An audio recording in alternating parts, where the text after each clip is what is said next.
মোৰ ছাত্ৰ ছাত্ৰীসকল আমি আজি অৰ্ণিমা সিনহাৰ পাঠৰ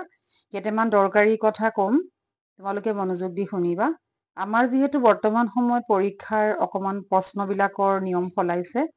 যে কেনেকুৱা প্ৰশ্ন দিব অলপমান টান হ'ব তোমালোকেও নিশ্চয় গম পাই আছা গোটেইবোৰ ভিডিঅ' চাই এতিয়া কথা হ'ল কি আমি মেট্ৰিকৰ কাৰণে সাজু হৈছো তাৰ লগতে আমি কি কৰিব লাগিব এতিয়া প্ৰথম আমাৰ ছমহীয়া পৰীক্ষা আহি আছে ছমহীয়া পৰীক্ষাত আমাৰ অৰ্ণিমা সিনহা পাঠৰ আমাৰ প্ৰশ্ন আহিব গতিকে আগতে হৈছে আমাৰ পাঠৰ কোনটো পাঠৰ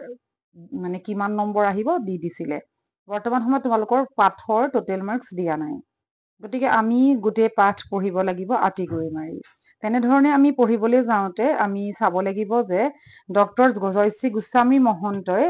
যেটো অৰ্ণিমা সিনহা পাঠটো তেখেতে লিখিছিলে আৰু এই পাঠটোত যিখিনি আমাৰ মূল কথা আছে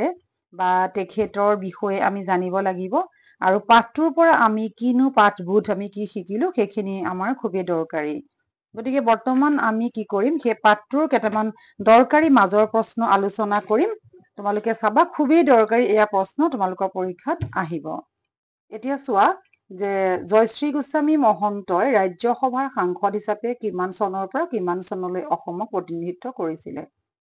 উত্তৰ চোৱা 1999 চনৰ পৰা 2002 চনলৈ জয়শ্ৰী গোস্বামী মহন্তই ৰাজ্যসভাৰ সাংসদ হিচাপে অসমক প্ৰতিনিধিত্ব কৰিছিলে তেওঁৰ তিনিখন উপন্যাসৰ নাম লিখা তেখেতৰ তিনিখন উপন্যাস হ'ল মহাকবি গান্ধাৰী আৰু চাণক্য তেওঁৰ কেইখনমান প্ৰবন্ধ সংকলনৰ নাম লিখা তেওঁৰ প্ৰবন্ধ সংকলনৰ নাম হ'ল অসম আন্দোলন যুগমীয়া চিন্তাৰ প্ৰতিফলন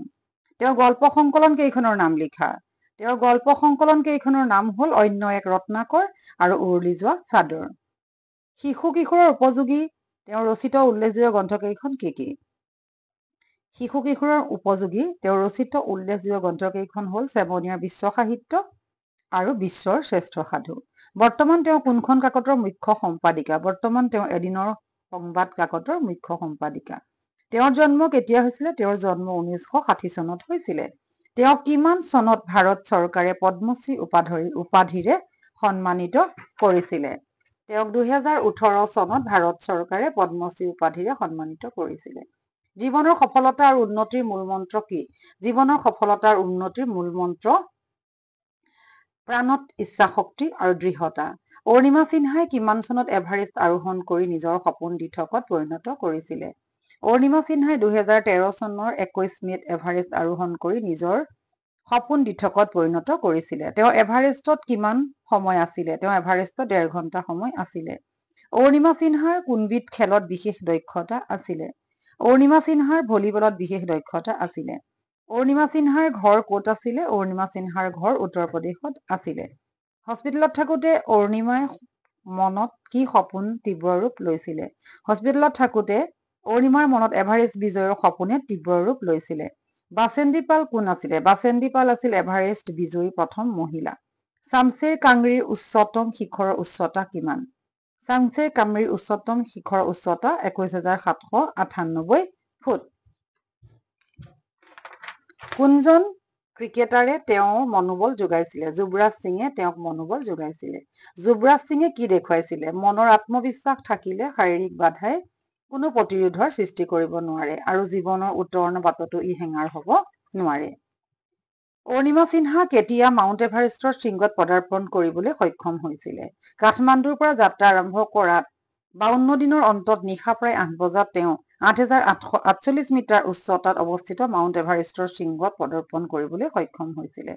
আটাইৰে মুখবোৰ শুকাই টেমি যেন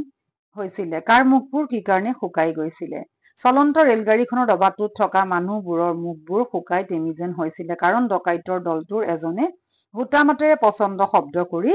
ধমকি দিছিলে মৰমৰ ছাত্ৰ ছাত্ৰীসকল আমি আজি এই পাঠৰ 20টা প্ৰশ্ন আলোচনা কৰিলো ইয়াৰ পিছত আমি আৰু প্ৰশ্ন আলোচনা কৰিম তোমালোকে খুব মন দি পঢ়িবা এইকেইটা পাঠৰ বহুত দৰকাৰী প্ৰশ্ন আমি আৰু প্ৰশ্ন ইয়াৰ পৰা উলিয়াম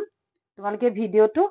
লাইক কৰিবা শ্বেয়াৰ কৰিবা আৰু সাবস্ক্ৰাইব কৰিব নাপাহৰিবা ধন্যবাদ